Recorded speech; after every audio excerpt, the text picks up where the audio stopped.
विद्यार्थी मित्रांनो नमस्कार. मी सुनील परीट कराड.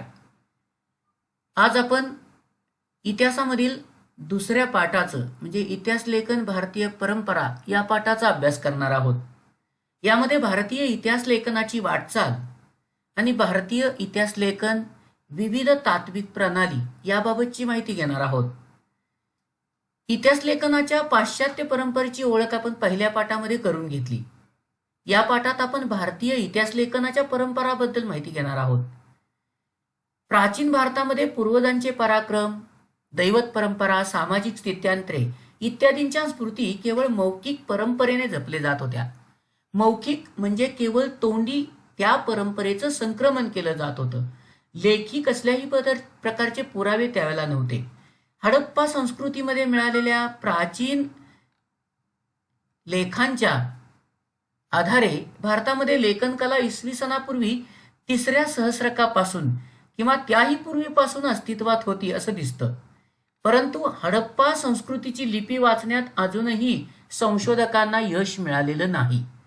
भारतातील ऐतिहासिक स्वरूपाचे सर्वाधिक प्राचीन लिखित साहित्य हे कोरीव लेखांच्या स्वरूपातील आहे. म्हणजे कुठेही कागदावर वगैरे लिहिलेलं नाही, तर त्या पद्धतीचे लेख असे कोरलेले आम्हाला बघायला मिळतात. आणि त्याची सुरुवात मौर्य सम्राट अशोकच्या काळापासून म्हणजे इसवी सनापूर्वी 3ऱ्या शतकापासून होते. सम्राट अशोकाचे कोरीव लेख हे प्रस्तरावर आणि दगडी स्तंभावर कोरलेले आहेत. म्हणजे शक्यतो हे लेख आम्हाला दगडी स्तंभावर, दगडावर असे कोरलेले बघायला मिळतात. आपण जर गावामध्ये आपल्या पुरातन मंदिरामध्ये गेलो तर तिथं आपणाला दगडावर किंवा स्तंभावर अक्षर कोरलेली बघायला मिळतात. इसवी सनाच्या पहिल्या शतकापासून धातूची नाणी, मूर्ती, शिल्पे, ताम्रपट इत्यादीवरील कोरीव लेख उपलब्ध होऊ लागतात. म्हणजे पहिल्या शतकापासून धातूची नाणी तयार करण्यात सुरुवात झाली. त्यानंतर मूर्ती, दगडापासून शिल्प तयार केली गेली. तांब्याच्या धातूच्या पत्र्यावर ताम्रपट लिहिले गेले किंवा कोरीव लेख लिहिले गेले याबाबतची माहिती आपल्याला उपलब्ध झालेली आहे. यामधून आम्हाला महत्वाची ऐतिहासिक मिळते. या सर्व प्रकारच्या कोरीव लेखामुळं त्या काळातील संबंधित राजा कोण होता, त्याची वंशावळ कशी होती, त्याचा राज्यविस्तार कशा पद्धतीनं झाला, तात्कालीन शासन व्यवस्था कशा पद्धतीची होती, त्याचबरोबर त्या राज्यातील राजकीय घडामोडी कशा पद्धतीनं होत्या, त्या काळातील सामाजिक रचना कशी होती, हवामान कसं होतं, दुष्काळ यासारख्या अतिमहत्वाच्या बाबींची आम्हाला माहिती मिळते.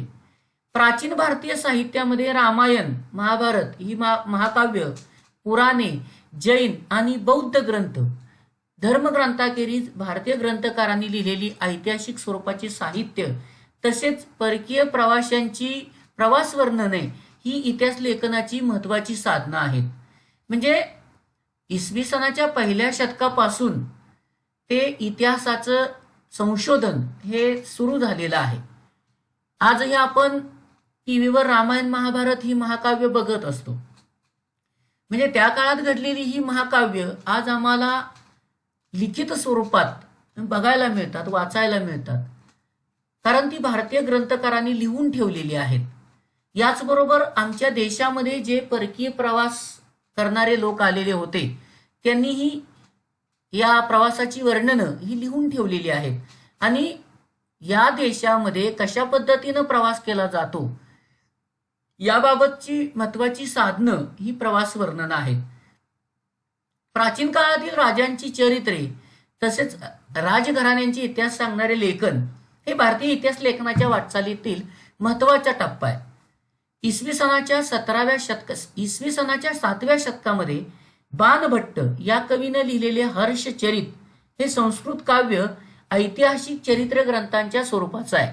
त्यामध्ये तात्कालीन सामाजिक, आर्थिक, राजकीय, धार्मिक आणि सांस्कृतिक जीवनाचं वास्तववादी चित्रण केलेलं आहे. म्हणजे कुठल्या प्रकारचं काल्पनिक चित्रण त्यामध्ये आम्हाला बघायला नाही मिळत, तर ते वास्तववादी चित्रण त्यामध्ये केलेलं आम्हाला बघायला मिळतं. आणि प्राचीन काळातील राजांची चरित्रे आणि त्यांच्या राजघराण्यांची इतिहास सांगणारे लेखन हे भारतीय इतिहासामध्ये अत्यंत महत्वाचं कामकाज झालेलं आहे. इसवी सनाच्या 12व्या शतकात कल्लन यानं लिहिलेला राजतरंगिणी हा काश्मीरच्या इतिहासावरील ग्रंथ आहे. इतिहास लेखन शास्त्रशुद्ध कसं असावं त्याच्या आधुनिक संकल्पनेशी हा ग्रंथ अत्यंत जवळचं नातं सांगतो.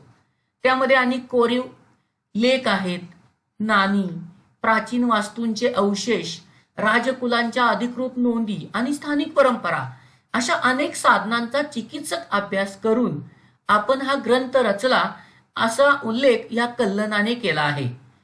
मध्ययुगीन भारतामध्ये मुस्लिम राज्यकर्त्यांच्या दरबारातील इतिहासकारांच्या लेखनावर अरबी आणि फारसी इतिहास लेखनाच्या परंपराचा प्रभाव असलेला दिसतो. मध्ययुगीन मुस्लिम इतिहासकारांमध्ये जियाउद्दीन बर्नी हा एक महत्वाचा इतिहासकार होता. तारिक इ फिरोज शाही या त्याच्या ग्रंथामध्ये त्यानं इतिहास लेखनाचा हेतू स्पष्ट केलेला आहे. त्याच्या मते इतिहासकाराचं कर्तव्य फक्त राज्यकर्त्याच्या पराक्रमाचं आणि कल्याणकारी धोरणांचं वर्णन करून संपत नाही, तर त्याच्या दोषांचं आणि चुकीच्या धोरणांचं चिकित्सक विवेचनही त्यानं करायला हवं. म्हणजे आमच्याकडे कशी सवय आहे, आपण एखाद्या व्यक्तीचं वर्णन करताना त्याच्या चांगल्या गोष्टींचं फक्त वर्णन करतो, तर त्याच्याबरोबर नाण्याची दुसरी बाजू ही पाहायला हवी. म्हणजे त्या राजाचे दोष काय होते, त्यानं कोणती चुकीची धोरणं अवलंबलेली होती, त्याचा अभ्यासही करायला हवा, जेणेकरून त्या राजानं केलेल्या चुका या नंतरच्या राजानं केल्या नाही पाहिजेत, यासाठी हे विवेचन अत्यंत उपयुक्त ठरतं. एवढंच नव्हे तर संबंधित काळातील विद्वान व्यक्ती, अभ्यासक, साहित्यिक आणि संत यांचा सांस्कृतिक जीवनातील प्रभावही लक्षात घ्यायला हवा. म्हणजे त्या काळामध्ये कोणते साहित्यिक होऊन गेले, अभ्यासक होऊन गेले, कोणत्या विद्वान व्यक्ती होऊन गेल्या, त्यांचं साहित्य, संत महंत त्यांनी सांस्कृतिक जीवनावर कोणता प्रभाव टाकला, कोणता बदल झाला, कोणते प्रबोधन केले, याबाबतचा सुद्धा विचार घ्यायला हवा. आणि बर्नीच्या या विचारसरणीमुळं इतिहास लेखनाची व्याप्ती अधिक विस्तारलेली आहे.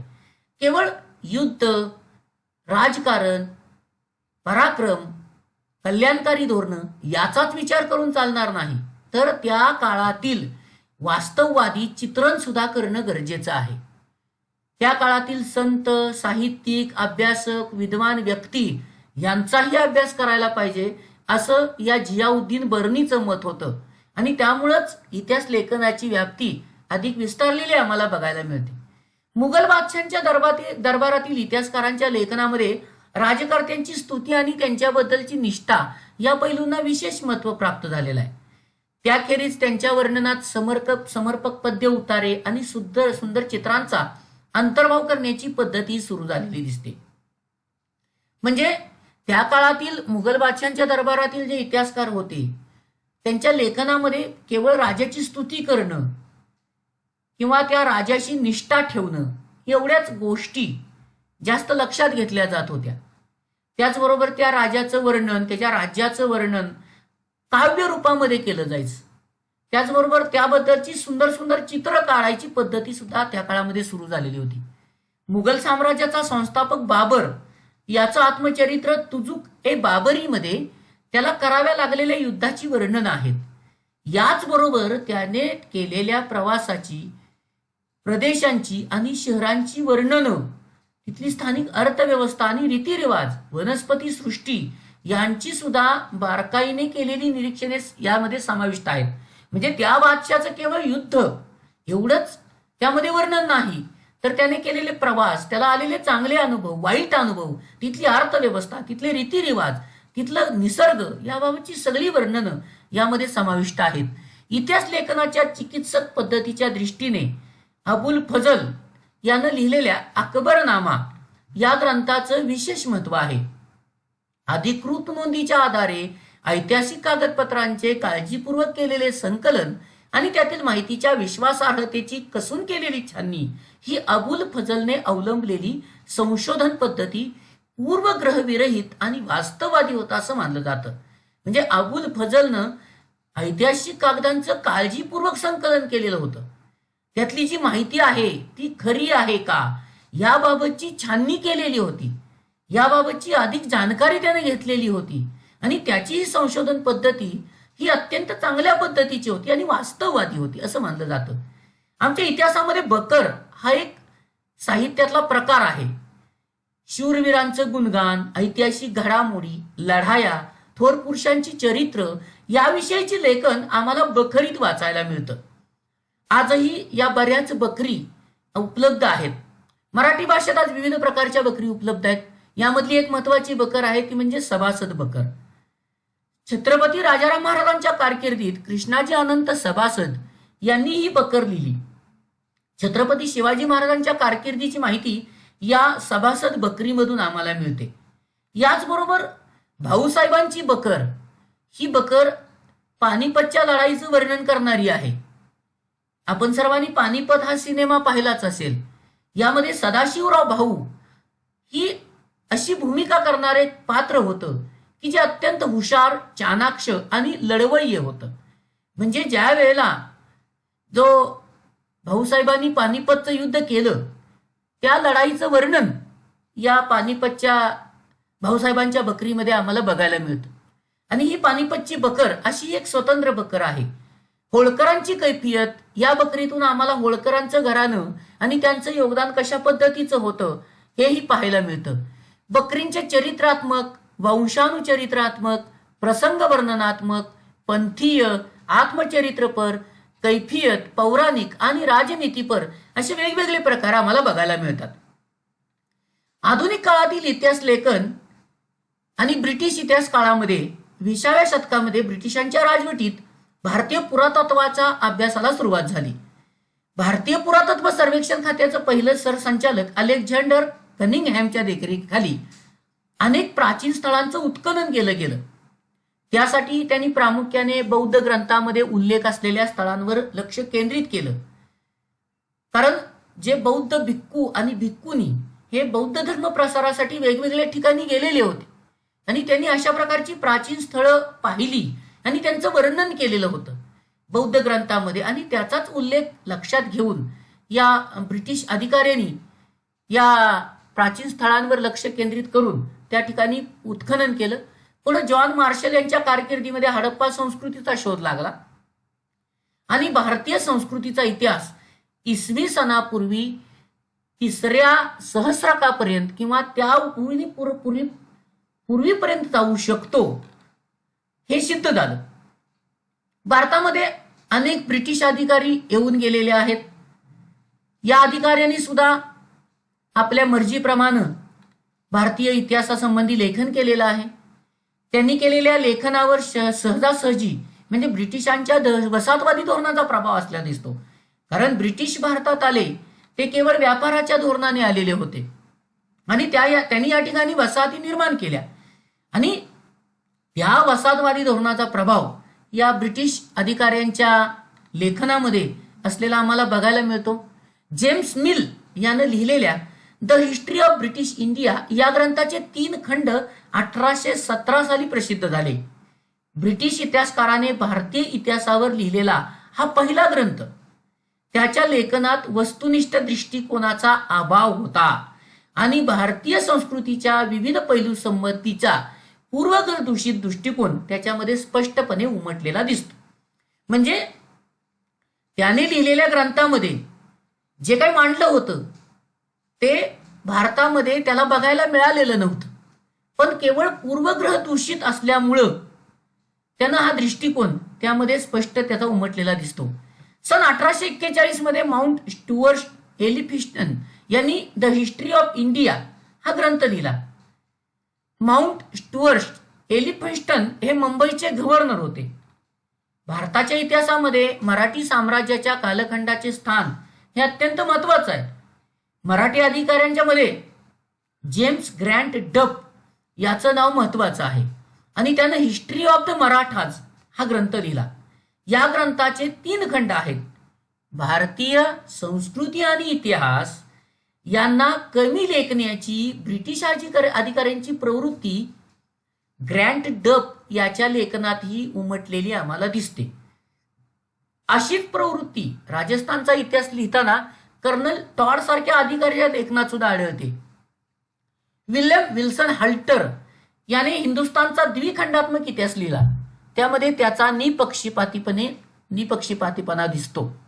डफ याच्या इतिहास लेखनाच्या मर्यादा निळकंठ जनार्दन कीर्तने आणि वी का राजवाडे यांनी 19व्या शतकामध्ये दाखवून दिलेले आहेत.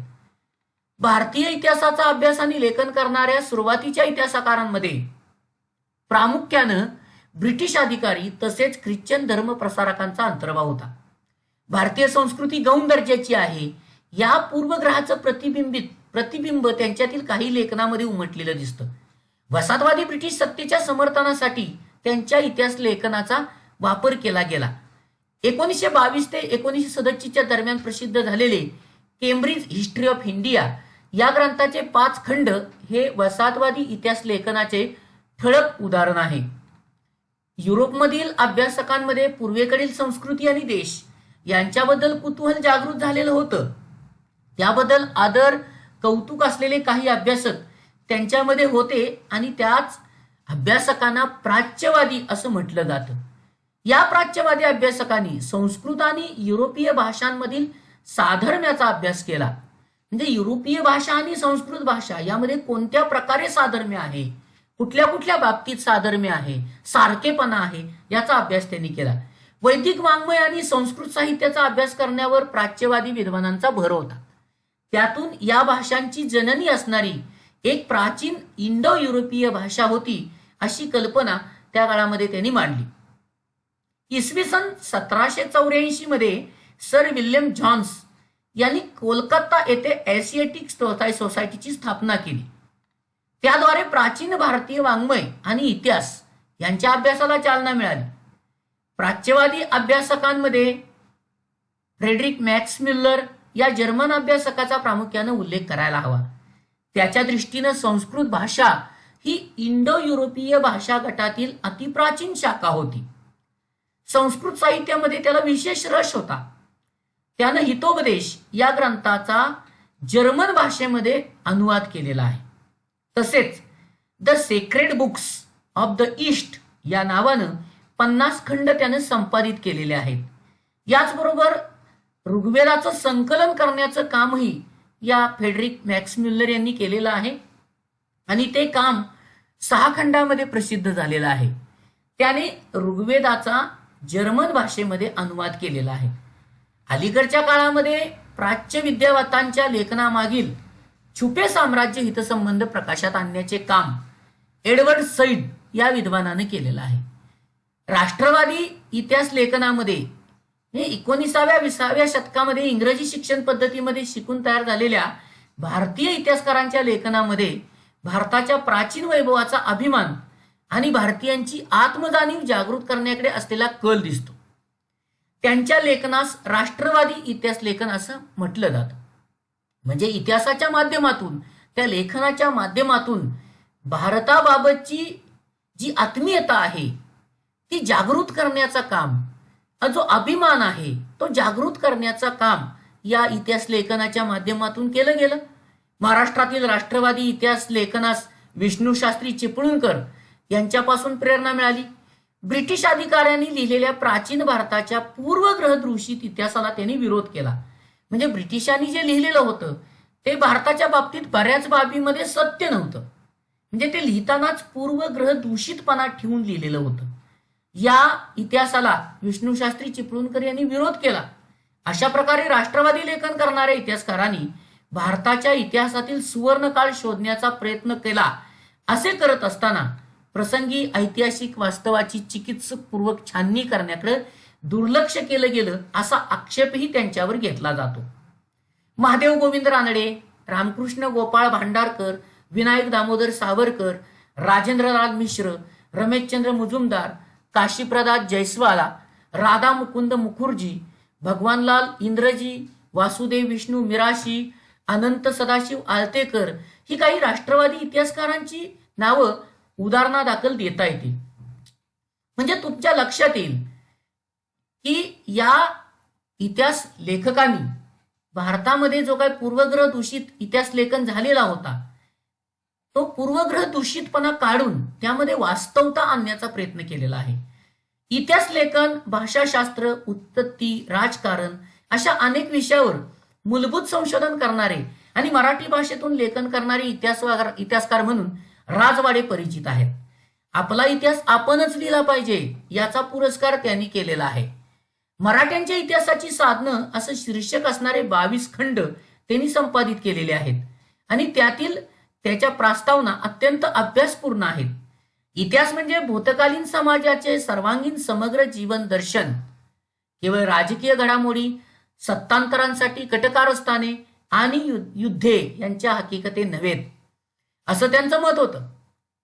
इतिहास म्हणजे भूतकालीन समाजाचं सर्वांगीण समग्र जीवन दर्शनच असलं पाहिजे, असं त्यांचं मत होतं. अस्सल कागदपत्रांच्या आधारे इतिहास लिहिला पाहिजे असं त्यांचा आग्रह होता. आणि इतिहास लिहिताना त्यामध्ये वास्तवता असली पाहिजे.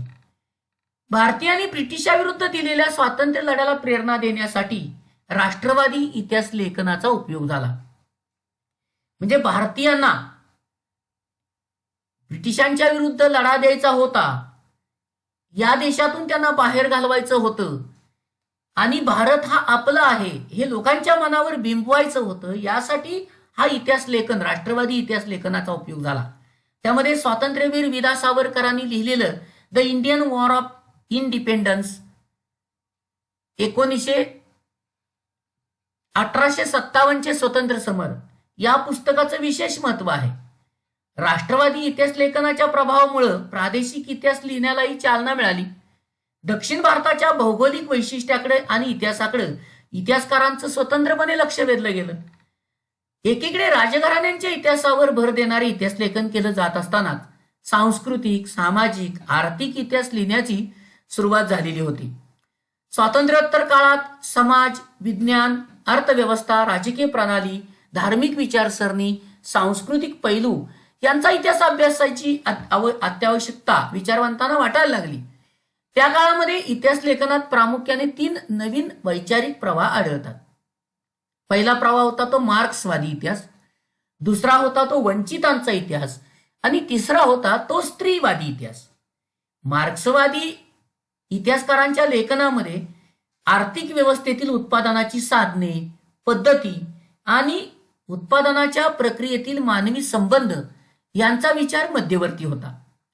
प्रत्येक सामाजिक घटनेचा सर्वसामान्य लोकांवर काय परिणाम होतो याचं विश्लेषण करणं हे मार्क्सवादी इतिहास लेखनाचं महत्वाचं सूत्र होतं. मग एखादी कुठलीही घटना घडू, त्या घटनेचा सर्वसामान्य लोकांच्यावर काय परिणाम होणार. आज आता जर आपण विचार केला तर आज कोरोनाचं संकट आहे. या कोरोनाच्या संकटाचा सर्वसामान्य लोकांच्यावर काय परिणाम होतो त्याचं विश्लेषण या इतिहास लेखनामध्ये करणं हे मार्क्सवादी इतिहास लेखनाचं महत्वाचं सूत्र होतं. हे अशा पद्धतीची रचना, सामाजिक घटनांचा सर्वसामान्य लोकांवर होणारा परिणाम त्यामध्ये मांडणं म्हणजे मार्क्सवादी इतिहास लेखन होतं. मार्क्सवादी इतिहासकारांनी जाती व्यवस्थेत होत गेलेल्या बदलांचा अभ्यास केला. भारतामध्ये मार्क्सवादी इतिहास लेखन पद्धतीचा अवलंब प्रभावी रीतीनं करणाऱ्या इतिहासकारांमध्ये दामोदर धर्मानंद कोसंबी, कॉम्रेड श्रीपाद अमृत डांगे, रामशरण शर्मा, कॉम्रेड शरद पाटील इत्यादींचं योगदान हे अत्यंत महत्वाचं आहे. डांगे हे भारतीय कम्युनिस्ट पक्षाच्या संस्थापक सदस्यांपैकी एक होते. त्यांचं प्रिमिटिव्ह कम्युनिझम टू स्लेव्हरी हे पुस्तक मार्क्सवादी इतिहास लेखनाचं उदाहरण आहे. वंचित समूहांचा इतिहास लिहिण्याची सुरुवात मार्क्सवादी इतिहास लेखनाच्या परंपरेतून झाली असं म्हणता येईल. इतिहास लेखनाची सुरुवात समाजाच्या तळाशी असलेल्या सर्वसामान्य लोकांच्या स्तरापासून करायला पाहिजे ही कल्पना मांडण्यामध्ये अँटिनिओ ग्रामची या इटालियन तत्ववेत्याचं स्थान अत्यंत महत्वाचं आहे. म्हणजे कुठलाही इतिहास लिहिताना समाजाच्या सुरुवातीला तळाला जे सर्वसामान्य लोक आहेत त्यांच्यापासून इतिहास लेखनाची सुरुवात करणं गरजेचं आहे. ही कल्पना अँटिनिओ ग्रामची या इटालियन तत्ववेत्यानं मांडलेली होती. वंचितांचा इतिहास लिहिण्यासाठी लोकपरंपरा हे एक महत्वाचं साधन मानलं गेलेलं आहे. वंचितांच्या इतिहासाला एक महत्वाची विचारसरणी म्हणून स्थान मिळवून देण्याचं महत्वाचं कार्य रणजित गुहा या भारतीय इतिहासकारानं केलेलं आहे. परंतु त्यापूर्वीच भारतामध्ये वंचितांच्या इतिहासाचा विचार महात्मा ज्योतिबा फुले, डॉक्टर बाबासाहेब आंबेडकर यांच्या लेखनातून दिसतो. म्हणजे सुरुवातीपासून जो समाज, जो घटक वंचित राहिलेला आहे, बाजूला पडलेला आहे, त्या लोकांच्या विषयी लिहिलं गेलं, यालाच वंचिताचा इतिहास असं म्हटलं गेलं. आणि डॉक्टर बाबासाहेब आंबेडकर, महात्मा फुले यांनी तो आपल्या लेखनातून आधीपासूनच मांडलेला आहे. महात्मा फुले यांनी गुलामगिरी या पुस्तकामध्ये शूद्रातिशूद्रांचा इतिहास नव्यानं उलगडलेला दाखवलेला आहे. धर्माच्या नावाखाली स्त्रिया, शूद्र, अतिशूद्र यांच्या होणाऱ्या शोषणाकडे लक्ष वेधण्याचं काम या महात्मा फुलेंच्या गुलामगिरी या पुस्तकांच्या माध्यमातून केलेलं गेलेलं दिसतंय. याचबरोबर भारतीय सांस्कृतिक आणि राजकीय घडणीमध्ये दलित वर्गाचा मोठा वाटा आहे.